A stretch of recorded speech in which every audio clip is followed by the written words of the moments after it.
All right, and now I'm going to take my fly net off and immediately regret it. Oh God. In part 1, we set out in search of splendid isolation, heading north from Adelaide and into the captivating Flinders Ranges and beyond. Along the way, we encountered breathtaking scenery, world-class food, and a serious fuel efficiency challenge. But we're past the point of no return and headlong into a trip that turns from the sublime into the ridiculous.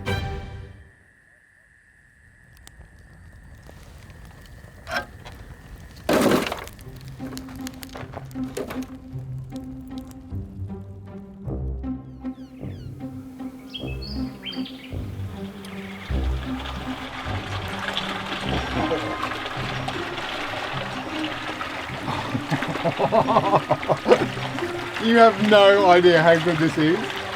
Oh.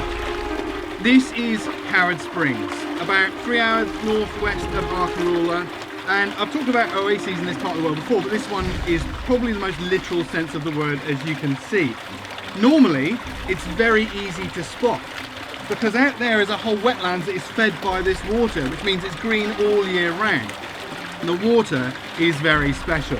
And it's full of stuff like magnesium and chloride and sodium, and it smells minerally and lovely, and it's supposed to be very good for your joints and your skin. And it comes out of the ground at a constant 29 degrees and at a rate of 15 litres per second, which, if you're filling the Silverado tank, would take about 6 seconds. Unfortunately, the Silverado uses it at about the same rate, but right now I don't care because it just feels absolutely fantastic. It's not all about the precious water here either, because the campsite is also home to a date palm plantation, with more than a ton of the sweet treats produced every year, and continuing a farm that was planted by the Afghans about 5 years before even the old Ghan Railway pierced through the desert in 1885.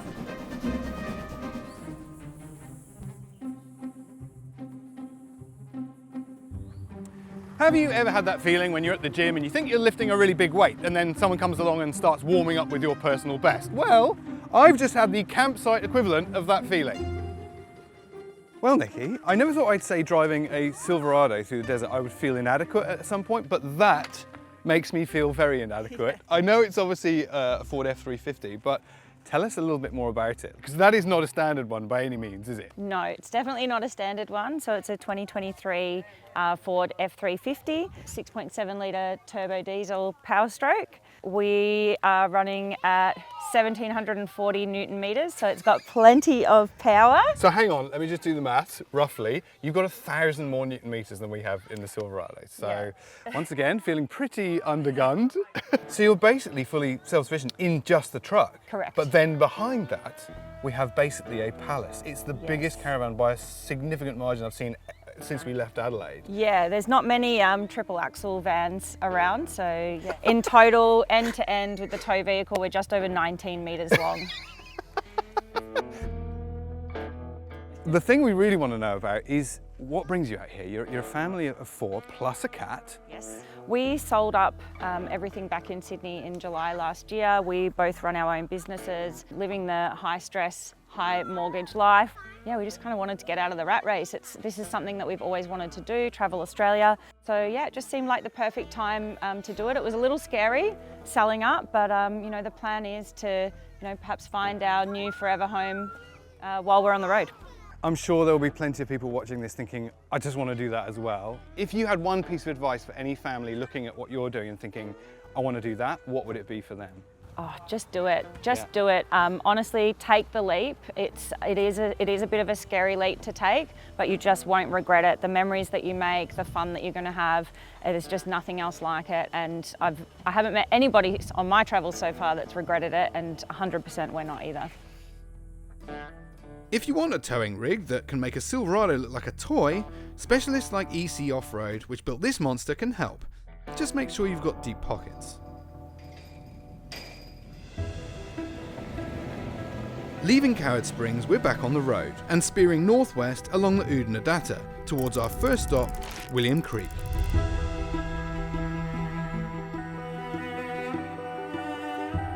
Upon arrival, and refueling ourselves and the Silverado, again, we were met with a predicament. At this point, we need to make a decision. Straight on.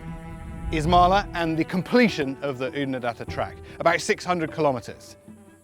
We've got the enthusiasm to do it, and we've also got the time, but unfortunately, once again, there is another variable that's come into play, and it is efficiency. We've looked at the distance, and we've looked at the horrendous efficiency of the Silverado, and even taking into account our full tanks in William Creek and the extra 40 litres on the back, we still can't make it. Oh my God, one more. So our only option is to turn left right here, and a direct line into Coober Pedy, our final destination on this trip. I'll do one more. Now. There's a junction that we've just gone left at. I'm hoping that's the right way, because we're going to be a long way off course very soon. Yeah, left to Coober Pedy.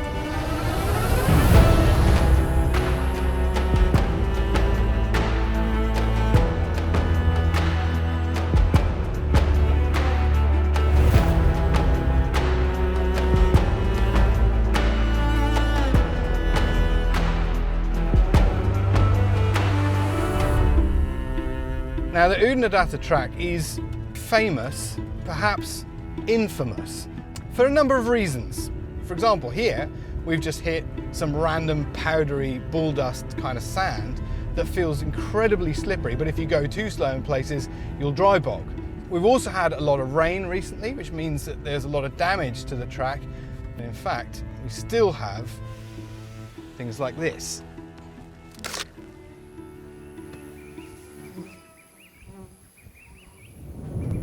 If you're planning on tackling any part of the Oodnadatta Track, I would recommend taking a few essential things with you. We have extra fuel.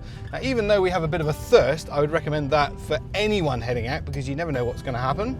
I'd also recommend a really sturdy all-terrain tyre with a spare, and pack a repair kit as well, just in case you have multiple punctures. I have to say, I'm actually very happy we got the ZR2 Silverado, because it does have those extra all-terrain bits and pieces. The heavy-duty suspension has been coping really nicely with a big caravan hooked on the back. Been really good to have real-time tyre pressure monitoring to keep an eye on everything, and that heavy-duty uprated suspension has actually made the ride pretty good. It's still a little bit choppy in places, like there, but that's probably more down to this pretty aggressive and unforgiving trail. As we've gone on, the little mountains and hills and geological features have slowly dissolved away to just a huge amount of nothing. Literally every direction you look, there is just open expanse, featureless. And if you want to come somewhere that makes you feel insignificant and really, really tiny, this is it.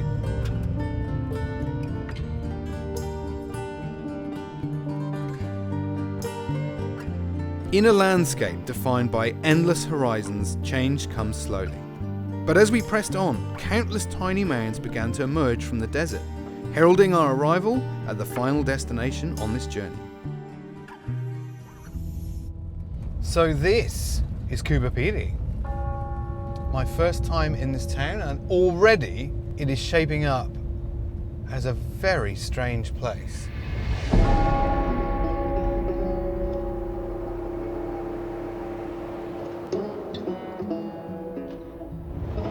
It's like a Martian landscape, like some kind of interplanetary mining effort, because it's so barren. What a deeply strange town. But I'm intrigued and I want to find out more, so that's exactly what we're going to do. So perhaps we should start with one of Coober Pedy's strangest and most defining features. With temperatures hitting an insane 50 degrees in the summer, the locals made the decision when constructing the town to live, and I'm not exaggerating here, underground. And one of the town's most fascinating former residents was Faye Naylor. Michelle gave us a tour of her almost unbelievable house that she crafted with her own hands. So this was dug by 3 women? 3 women, Faye, Sue and Etty. Wow. Yes. Faye Naylor come here in a yellow double-decker bus. She's from Ingham in Queensland, and she was 30, so she come here in 1961. And she had a vision for Coober Pedy, and that was to strike it rich from the Opal, and also to dig a dugout. And she accomplished that in 20 years. 20 years? 20 years it took her. So when you say she accomplished that, was that getting rich and digging the dugout? Correct. Really? She was a remarkable woman. She's very strong, loved to work hard and party harder. Oh, right, okay. She sounds like my kind of woman. It's really a step back in time here, and you'll notice that as we walk through. Can I see how heavy the iron is? Yeah, go for it. Is that all right? Yeah, go for it. I can't pick it up. You'd get fit doing the ironing with that. Hey, wouldn't you? That's the most blingy telephone Isn't ever it? seen. Everyone wants to pick it up and have a dial, of course, because it's the old dial. Of course, yeah, wow. Oh, no way. It just yeah. goes on and on. So this is Faye Naylor's room. It's all left to how she left it. And then this would have been Ettie's and Sue's room as well. And Faye never married or never had children, so. Probably a good idea. She was a bright woman, that Faye. She was, but I love this. You just Look don't. at this. Oh, wow, and that's a shaft up for fresh air. Yes, that's right, because the shafts create natural airflow and circulate that natural airflow, and that's what keeps the temperature down and up. This is just extraordinary. So the cool room, now cellar. Oh, wow. Now you're talking. Right, I'll see you later. If anyone needs me. Faye was very popular with our First Nation people here in Coober Pedy, and they gave her a lot of artefacts. Wow. Oh, you have a bar. Yes, of course. This is just crazy. This entire house is surprising and seemingly impossible, but there's one feature that you simply won't be expecting. Oh, no way. You are absolutely kidding me. I thought we were going to come to the desert and we're going to see all these little caves and we'd be seeing signs that people were roughing it and suffering everywhere. Ladies and gentlemen, the pool room, not just that kind of pool, that kind of pool. Entry into Faye's parties were a bucket of water. Really? Legit. And everything that happened at Faye's party stayed at Faye's parties. Wow, that's disappointing because I would love to know some of those stories. I wish these walls could talk. All right, so now we go down the mine. Yeah, please, let's do that. See this area here? It's all the public noodling area. So you can just come here and go for a noodle. Noodling? Fozzick. Yeah, it's fozzick. Fozzicking, not right. Yeah, noodling we call it. Noodling, there you Yeah, go. but you've got to dig into the rock because the surface has been gone over so many times now that a lady found a piece just walking down the hill, and that was about $500 to $800. No. And a young 13-year-old boy, a piece about that big, $1,500 for a 13-year-old boy. Yeah. So there's gold in them there hills, I've said it before. There's gold in them. And there still There's is. opal in them hills. Noodling, there you go, is a term I've learned. We have a lot of different words here in Coober Pedy, I'll tell you that. Yeah, I'm sure. So this is Faye's mine. This tunnel that we're about to go down was machine dug by a tunnelling machine, so we could just simply walk down instead of having to climb down a shaft. Simply walk down, I'm 6'2". You're going to have to dug. Okay. And you see all these little, what I call digouts. Yeah. So it was probably something in the wall, and they've dug it out, of course. Right, so they saw something that looked interesting and they just chipped it out. Yes. So we'll go this way first. Oh, is that the composition of the That's opal? right, that's how it's formed. So as you know, we're an inland sea, and when that water went away, it left it rich in silica, and down came the rain and went through any void, crack, pot. You can find pots of opal, that's where your big money is. And after billions of years, creates opal. Here is where Faye would have come up and down, and Sue and Etty. Right. So they would have come down on a rope ladder. This was put in later. So right, you put the dirt in there and it goes up, dumps it out and comes back down. Okay, so that's for not for people, that's Yeah. for the stuff. Yeah, but Right, okay. but Faye and Sue would have carried a bucket up with them up the rope ladder to dump it out on the surface. And no telling if you've got Opal or Potch. Until you get up there. Until you have a white light or Yeah, until you get up yeah. and out in the sun. Wow. Yeah. So every mine has what they call a bull room. Wow. This is where you'd put your tools, so you're not carrying them up and down all the time. And of course, if the rock is really hard, we use explosives. Oh yeah, here's one you prepared earlier. Here's one I prepared earlier. Oh, excellent. So at the top there is a ready-made gelinite. That's got a wick of 3 metres to allow the miner 2 minutes to get out. Yeah. And besides that is a Coober Pedy sausage. And that consists of diesel, fertiliser and newspaper. So back in the day, there was a miners' association and they had a shop. And you could go into the shop and you could buy your bread, your milk and your dynamite. Come on, that's my kind of town. Brilliant. Nowadays you have Just to have the essentials today, a loaf of bread and some high explosives. Excellent. What more do you want? So anyone can become a miner. How you go about doing that is you go into the mines department, which is situated in our TAFE. You go to the window and say, I'm here to apply for my precious stones prospect permit. Yes. Say that 5 times. Yeah. And you pay a fee of about $200 to $300 for a 50 by 50 metre claim. Yeah. You get a map and 4 of them posts, and that's it. You're done. it. Off you go. So, are there a lot of current stakes still out there? Claims? They're still very much... A lot. So there's no big companies mining for Opal. It's too risky. It's not a sure thing. You'll find bigger companies out there and they're mining for iron ore. Oh, okay, right. Yeah, So the but Opal no. mining is purely by individuals and sort of small... You got it. Wow. Individuals, 1 or maybe 2 people. They say you don't want to mine with anyone else either because people get into disputes and stuff over it, So you're better to mine by yourself, and what you find is yours, and it's tax deductible. What a No fascinating tax. place. Before visiting Faye's extraordinary labyrinth, the notion of living and earning a living underground was inconceivably horrifying for me. But after spending some time in Coober Pedy's strangely comforting earth, I think I might be changing my mind.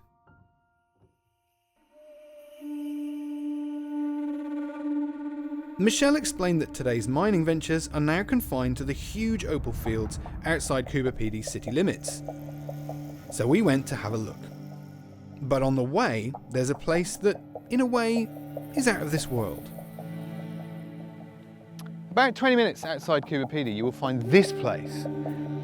This is the Breakaways Reserve, and it is visually absolutely spectacular. But you might have already seen this on numerous occasions and not even known what you were looking at, because it's rather popular with movie makers. Priscilla, Queen of the Desert, Mad Max 3, Red Planet, Pitch Black, and many more all have multiple scenes filmed at this incredible location. It's when you stand places like this, you're sort of tempted to say things like, I feel like I'm on a different planet. But like, as far as we know, there are no planets out there with breathable air. And there's lots of vegetation as well, so pretty proud to say we're still on Earth. Go you, planet Earth.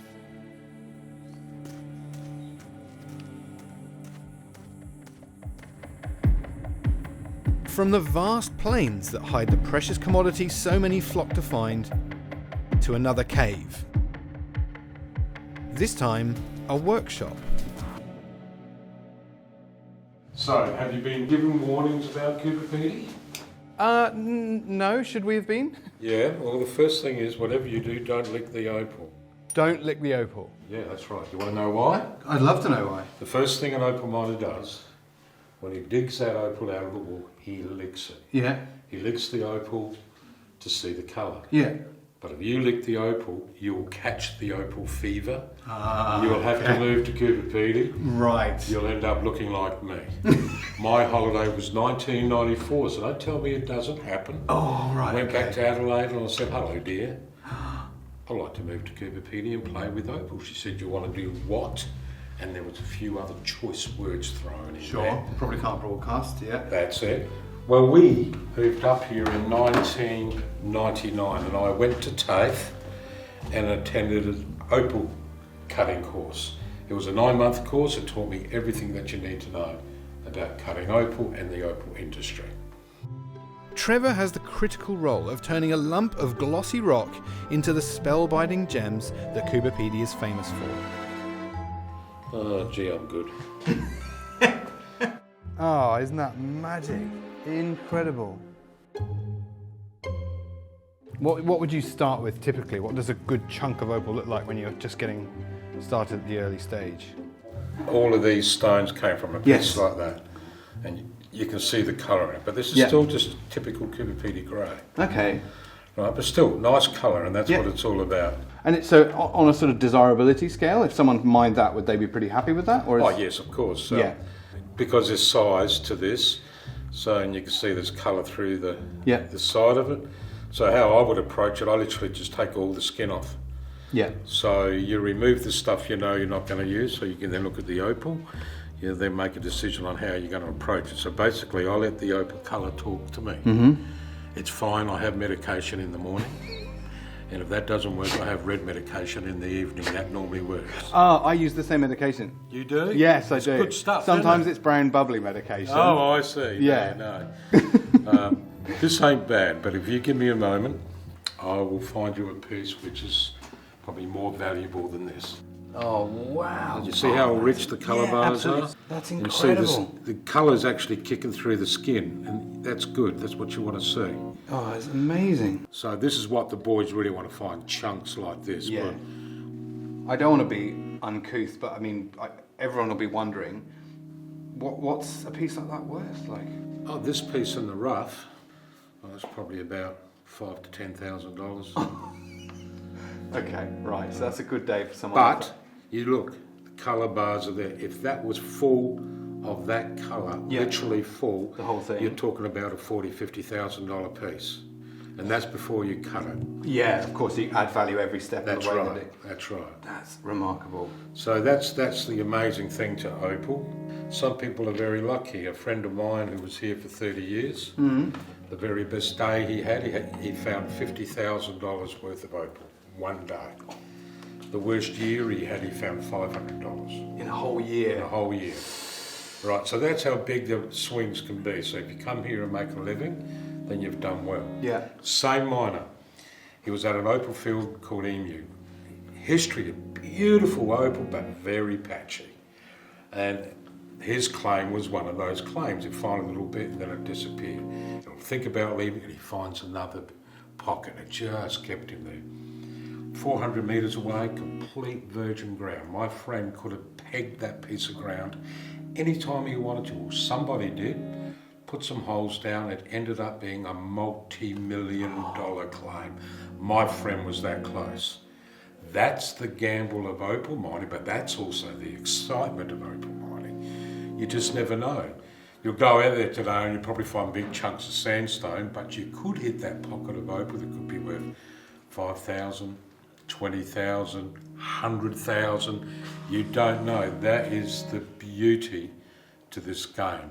And it's one of the few games an individual person can come out here, work hard, have a little bit of luck, and maybe get very rich from this game. But I think the idea out here is if you can make a living out of it, then you've done really well. Do the tool marks on the walls look familiar?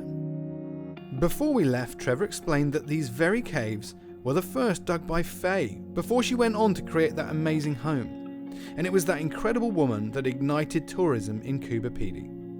This place just goes on getting more and more incredible.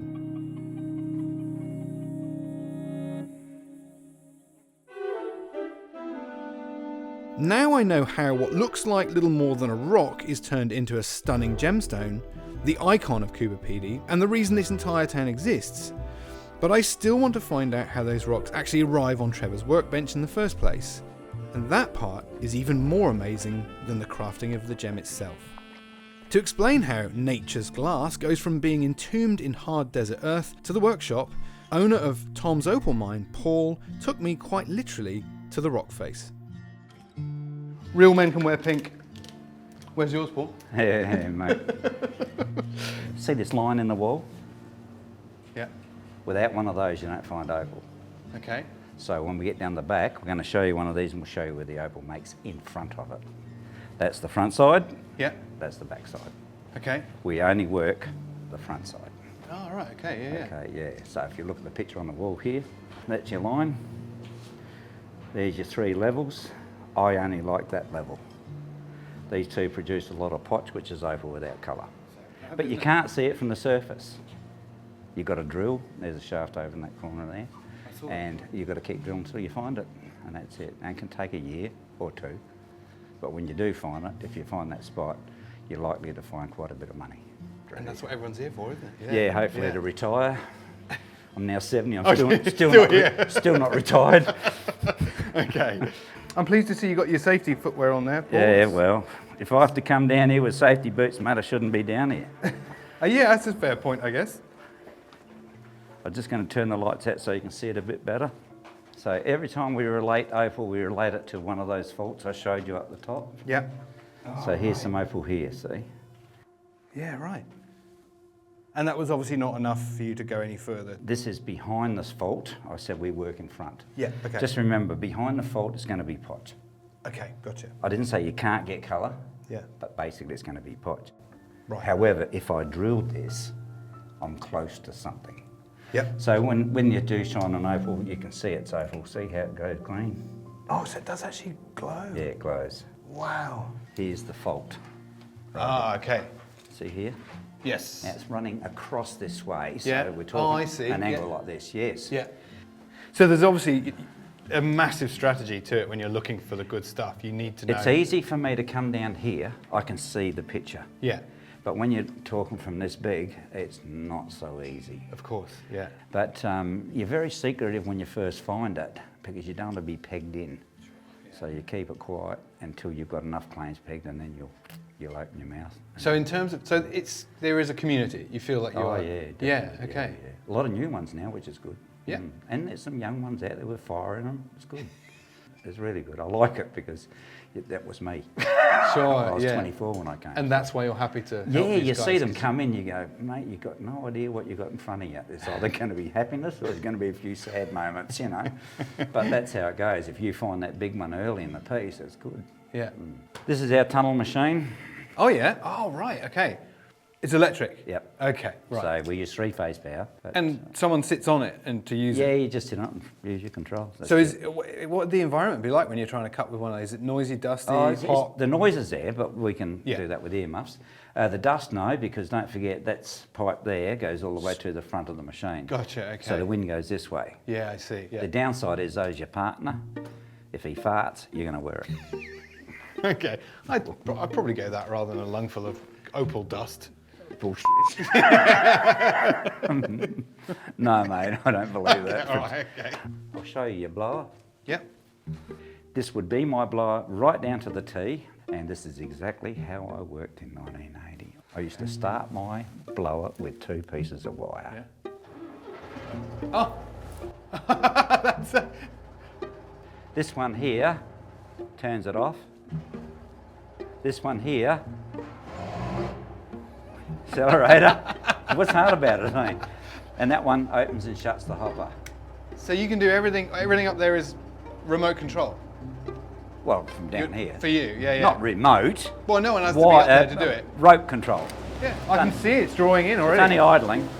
Oh wow, that's only That's idle. only idle, yeah. Give me your torch, you're going to put some dirt in it.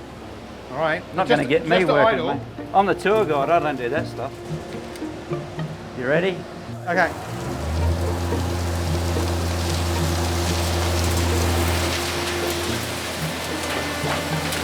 Faster, faster, fill it up. Faster. Come on. Push it right into the pipe. Too slow. Okay.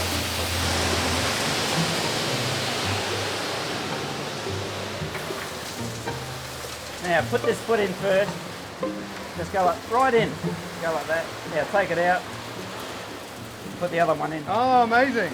Go like that. Look at that, like new. Yeah. Thank you. I like to get involved with things where I can. You soon get sick of it when you don't find Opal for 2 Yeah, years. I'm sure, and that's the struggle, isn't it? Yeah. How to keep motivated if you're not finding anything. Tell you what, you have bad days. Yeah, I'm sure. Only if I could find $5,000 you go.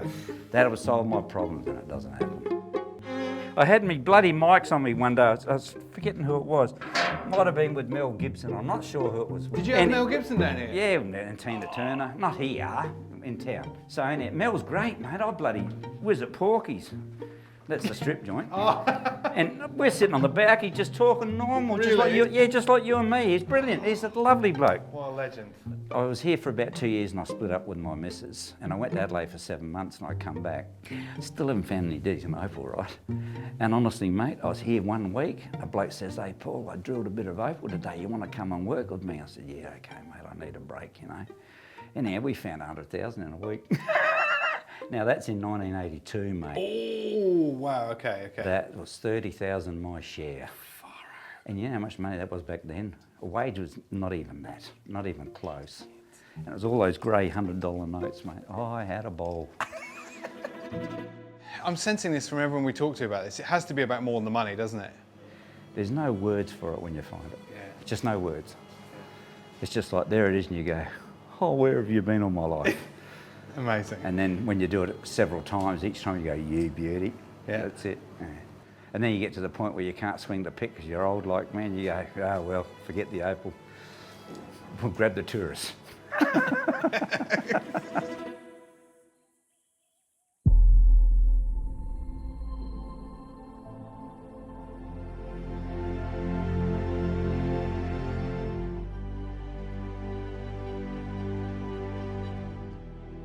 This is only the first time I've been to Coober Pedy, but from the moment I arrived there was this weird sense of familiarity. And today it finally came to me. This place reminds me of Las Vegas. Both of those towns popped up seemingly for no reason in the middle of a desert. And both towns attract people like moths to a flame looking for a fortune. In place of the card tables and the slot machines, instead there is a vast expanse of prospecting sites and mine shafts. Now when I look at those mine shafts today, all I see are empty holes in the ground. But for those people who have got the Opal fever, they're not empty at all. They're full of hope.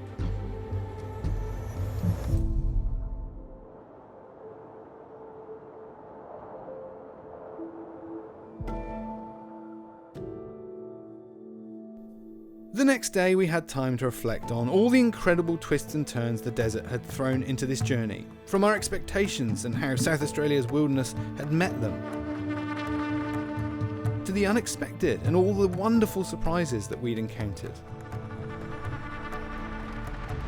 The one thing that was always on the horizon, however, was that economy challenge I'd been set all those kilometres ago. Right. I didn't know. No peeking. I'm not looking. No peeking. I'm not looking. All right, Dan, 1,628 kilometres. I set you a challenge of not using more than 750 litres of fuel. Where do you think you came in?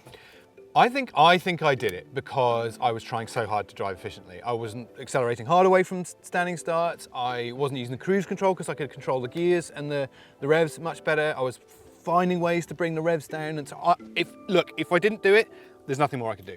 Well, do you want to have a stab at a guess? I think I did it. I think I used 720 litres. Well, you've actually done a lot better. You did 648 litres with an average of 25.1. Really? Which is less than what I was thinking, and I've run these numbers 3 times because we were anticipating 30. Yes. Right, based off their initial figures. Yes. And the average came down over the entirety of the trip to 25.1. That is a huge win. We should celebrate this evening. I think we should.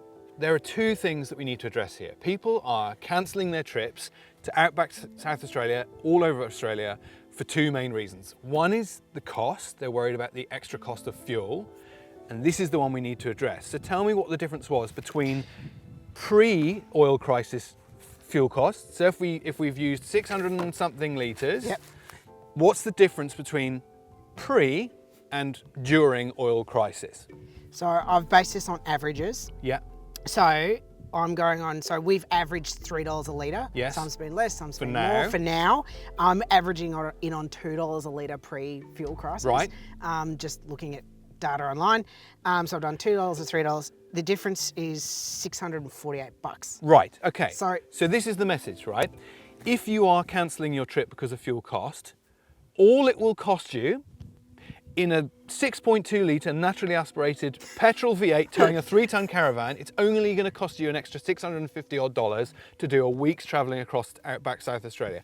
If that's too much, if that blows the budget, sure, cancel the trip. But I think a lot of people will be surprised to know that it's not that much more over the course of a week and the things we've done. And remember, that's a Chevrolet Silverado. If you've got a 4-cylinder diesel or a turbo diesel, anything in your car, it'll probably an even smaller difference than that. The other thing we need to talk about, people are worried that they're going to go out on these trips and they're going to get stranded. They're worried that the oil crisis means that they're going to run out of fuel and they won't be able to fill up. Has that been a problem for us? it hasn't been a problem for us. And even as like, the producer, I do risk assessments and everything before we go. And I was fully expecting to run out of fuel, but there was fuel everywhere we went. We had extra fuel. There was no issue. So there you go. The two big reasons people are cancelling trips to come and see this and miss out on all this, I don't think are really as much a factor as people really think.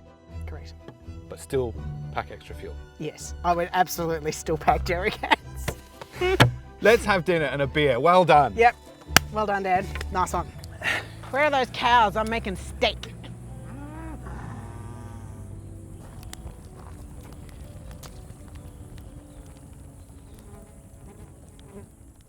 You might not realise it, but this corridor from Adelaide to Coober Pedy is a kaleidoscope of colour. It's certainly barren, brutal, and at times callously indifferent, yes, but it's also bountiful in life and light. Before I came and saw it for myself, many had described this part of the world as unique, but actually, there are two different versions if you have the time to wait. The first is the arid, red expanse, synonymous with the Australian outback. But there's another.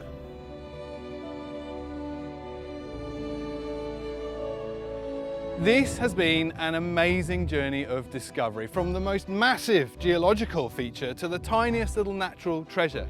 But honestly, one of the most amazing and memorable things is this all around me right now. This colour, that lush vegetation that came with all those incredible rains just weeks ago. And while there's all of those wonderful things that you should definitely come to this part of the world to see for yourself, the one thing that you probably won't ever get to see, or at least for another 50 years, is this green. You had to be here right now.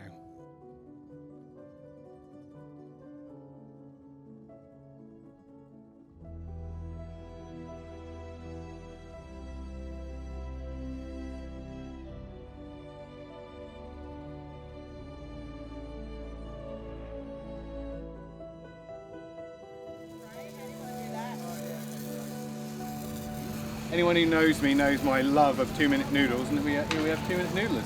It is the coolest business name I've ever seen. Mick tells me that the business name he wanted was Mix a Cunt, but he wasn't allowed that. Yeah, Mix a Cunt.